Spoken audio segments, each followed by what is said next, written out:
বাবার মাথায় জল ঢালতে এত ভক্ত আসবে তা ভাবতেই পারি। এখন প্রশ্ন হলো, এত ভিড়ে কি বাবার মাথায় আমি জল ঢালতে পারবো? চলো তোমাদেরকে তাহলে স্টার্টিং থেকে বলি। হয়তো তোমরা আমার আগের ভিডিওতে দেখেছিলে গঙ্গার ঘাট থেকে জল নিয়ে বেরোতে, জল নিয়ে রাত্রিবেলা হাঁটতে হাঁটতে কিছু মন্দিরে জল ঢেলে নিলাম, যেমন ডাকাতকালী ও লোকনাথ। তারপর সারা রাত হাঁটার পর ভোরবেলার দিকে এত সুন্দর ভিউ দেখতে দেখতে ফাইনালি পৌঁছে গেলাম এই বিখ্যাত ব্রিজে। তোমরা না দেখলে বিশ্বাস করতে পারবে না এই ব্রিজটা কত উঁচু।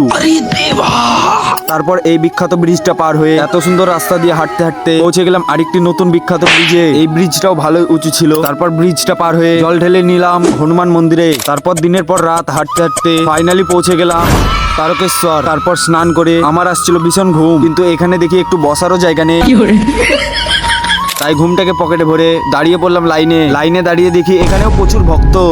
মনে মনে ভাবছিলাম বাবার ভালোবাসার মানুষ আছে কয়জন, তারা যদি আমার চ্যানেলটিকে সাবস্ক্রাইব করে আমারও ভালোবাসার মানুষ হতো তাহলে কেমন হতো। এটা ভাবতে ভাবতে আমার লাইন চলে এলো। আমাকে ক্ষমা করো সবাই, কারণ আমি জল তো ঢেলেছি কিন্তু এত ভক্তের ভিড়ে ভিডিও করা হয়নি। তাছাড়া তোমরা কে কয়বার তারকেশ্বর গেছো কমেন্টে বলে যাও। বাই।